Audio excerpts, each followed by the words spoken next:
đi ra 5 đồng. Giờ giờ thấp đâu? Để mình ngủ đi nhậu nhậu tới giờ nó dậy ngủ rồi tao nhậu với nó 2 đồng. Tao hỏi giờ tao ngủ nó cũng đứa chúng ta nội trụ ba cũng nổi lắm. Tao nhậu chậm mới ra đó. Tao ba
Nghe nó ra cái kiểu mù hoài cho nó cây cái mù nó cũ.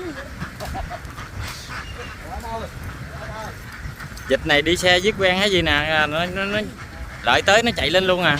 Đi ba cử đó.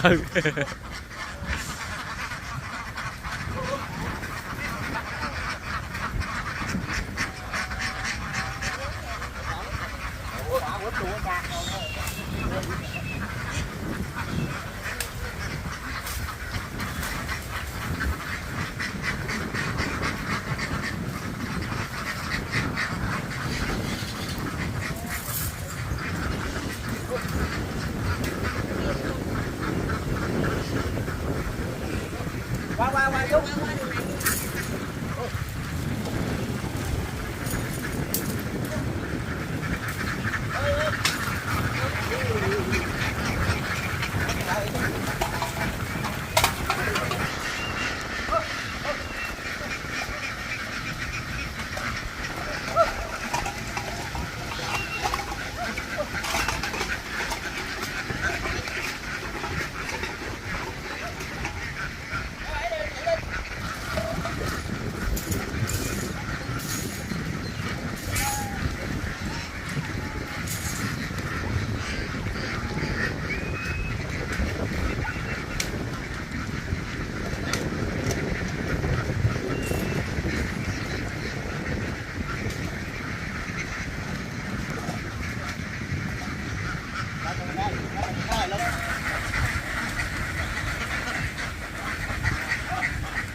Rồi giật lên.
Từ thôi.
chơi nổi đủ máu chơi cái nổi què đó à chết ra dẫn xe ra con nội nhỏ về tám tư ra cái tám luôn rồi chơi vợ khóc sao cái phòng mẹ gì đó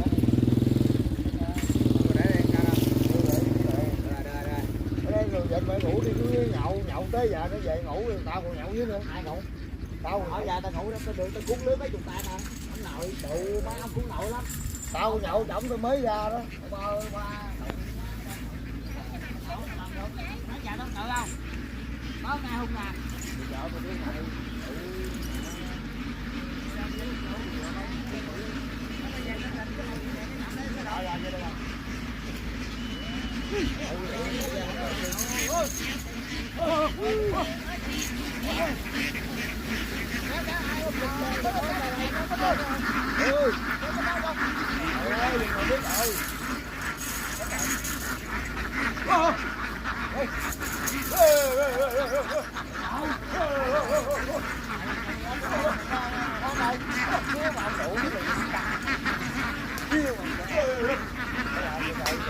thôi gì chứ sao đâu cũng đi à không ăn đi cũng ăn chiều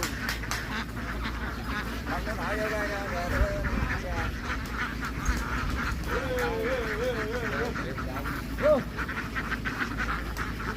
Ủa dương chưa?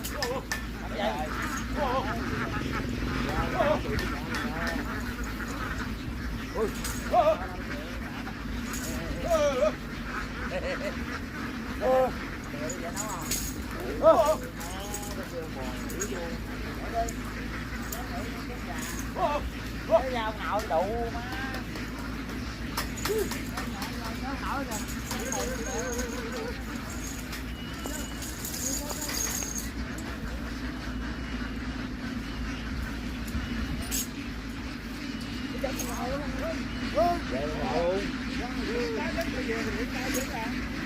Không. Tới đất hả? Tụ mà đang sử dụng á. Nó nhập tụ nó điện rồi. Nó biết chuyện nó cái mang tụ nó bước lên trời nó ăn liền á. Bây giờ vậy thoải mái.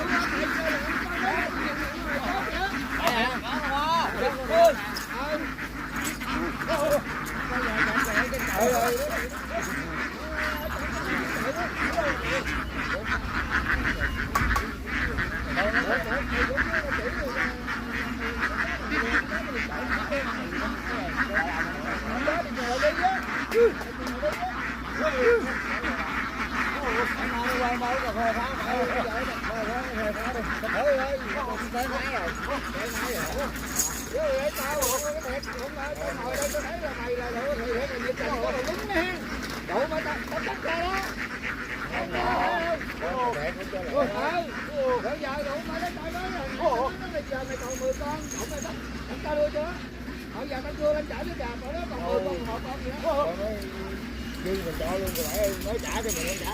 Nó đi nó làm miếng lắm. Đạt không cho. Đó vậy luôn.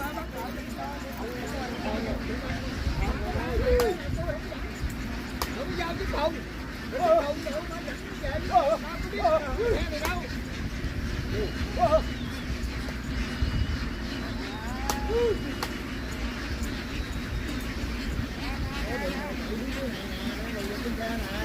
Ui, đổ gì đâu à.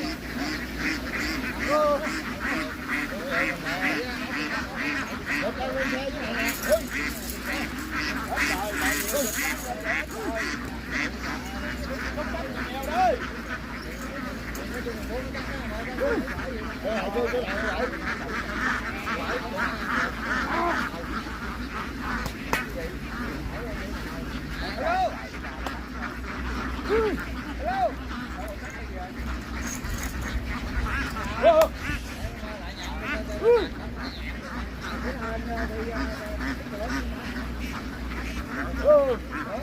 Đưa nhau nhiều vô đi.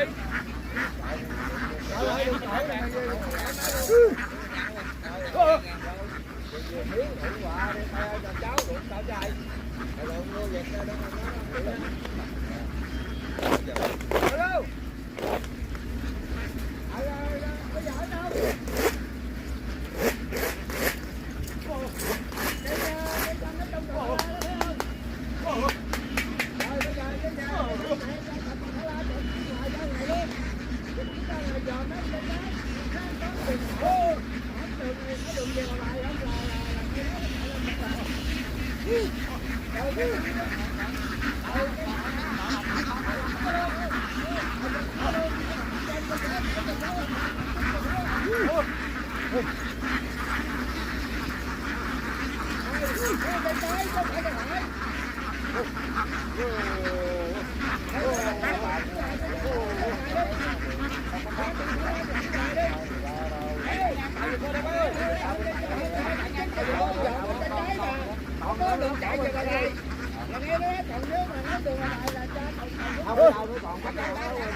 Rồi, phải chạy ra tao đón liền.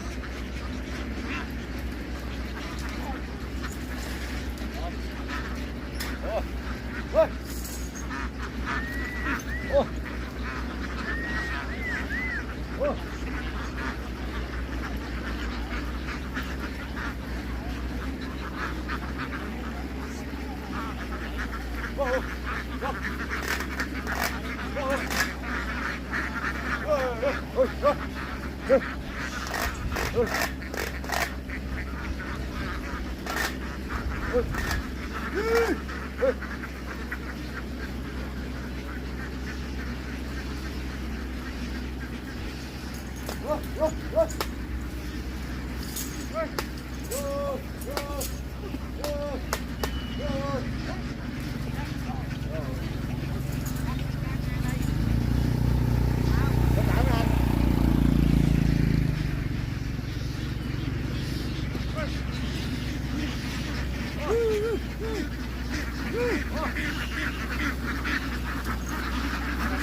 Vô chạy hoài đó không thấy đâu.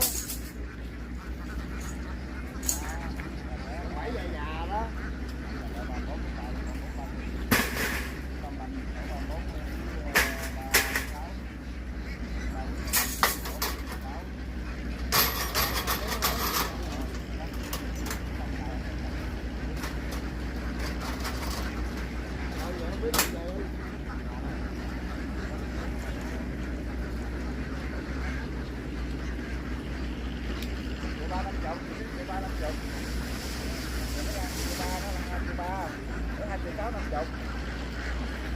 Vậy đó, đảo vô càng tới nhà tới cô nè.